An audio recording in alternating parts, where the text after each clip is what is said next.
Well, howdy. Welcome here once again to the Double M Farm. First of all, I want to say thank you to all the folks who sent well wishes when I mentioned how sick I'd been. And well wishes and prayers work, because I am, gosh, I feel like a new man. Got a good doctor, and she put me on the right kind of medication to clear up some inflammation and infections that I had, and boy, am I feeling better. So hopefully we'll be getting back to doing a lot of work around the homestead here and sharing a few videos for all of you who are bored out of your gourd enough to watch the stupid little videos that I put together. I've never asked for subscribers. I've never pushed to please like and subscribe, because I don't really care. I just post what I find interesting, and if somebody else finds it interesting, that's wonderful, and if they don't, that's good too. So I'll have to tell you, I'm totally shocked that we have gone well over 1,000 subscribers, and I appreciate that. So I just wanted to say that. My wife is a dancer, and she is working on a little project for us. She's going to do a dance video to celebrate, so that'll be coming along soon. She stays busy. She spends a lot of time taking care of her elderly mother since her stepfather passed away, so she's having to work on that project in between other things that are more important. But that will be coming along. She's quite a dancer, and she wants to do something and see how it turns out. So she hasn't been on stage in a long time, so we'll all look forward to that. But the reason for this video, there's been an awful lot of talk on social media and YouTube and all about greasing the Harbor Freight trencher, and some people seem to be very aggravated with the type grease fittings that are on here. Now, I'm the first one to admit the Zerk fittings, at least the ones that came on mine, were terrible. They seemed to be very soft and would break off real easy. So the first thing I did when I bought mine 5 years ago was any Zerk fittings I swapped out with newer Zerk fittings that I bought at Napa. And they are stronger. I could tell that the ones I took out were soft. So that's the only real soft thing I've ever found on this machine, is those original stock Zerk fittings. But as far as greasing this thing, man, it's not a lot to it. I don't know why so many people get upset about it.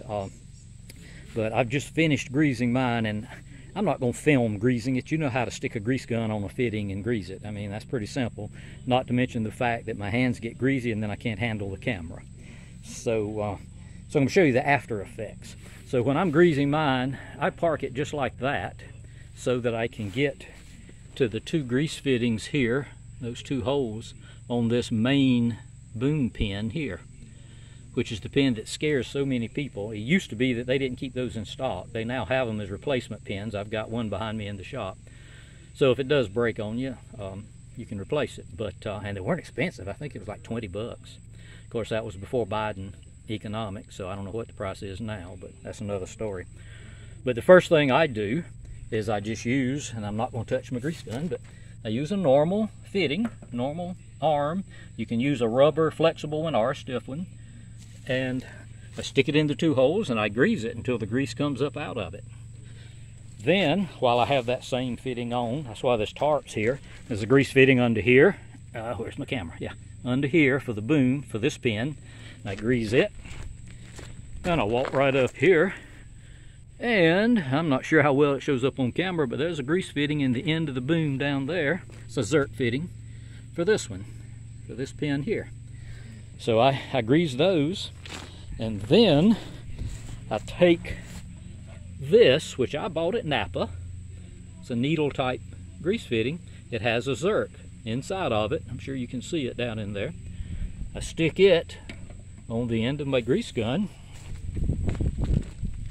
and I come around here and I stick it on the end. I stick it in the hole of these, like so. Come along here, stick it in the hole. It's a ball bearings, a little BB type bearing there with a spring behind it. And if you take this fitting, put it there and push, it pushes that ball out of the way, and then you just pump grease. And it's just that simple. I've seen a lot of people drill these out and tap and thread them and put Zerk fittings in them, and there's nothing wrong with that. If that's what you want to do, it's your machine. You do what you want to do. But there's nothing wrong with doing that.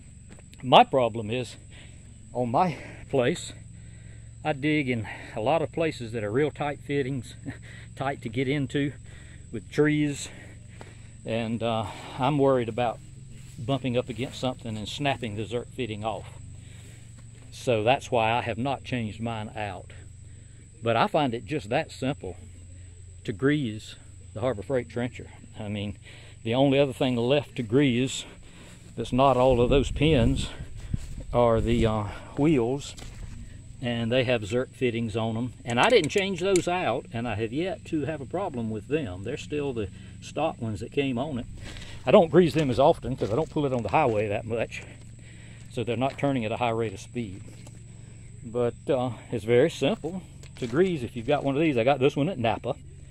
It was cheap. I don't think it was even 10 bucks.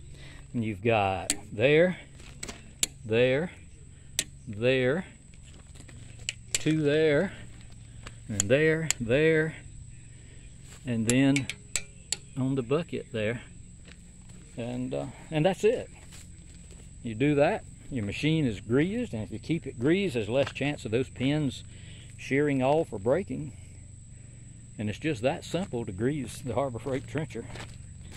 So I'm sure I pissed somebody off by saying something about changing the zerk fittings, but you know, I just been seeing a lot of posts about it, so I wanted to put my 2 cents in, and that's how I grease mine. And I grease it often before every big job.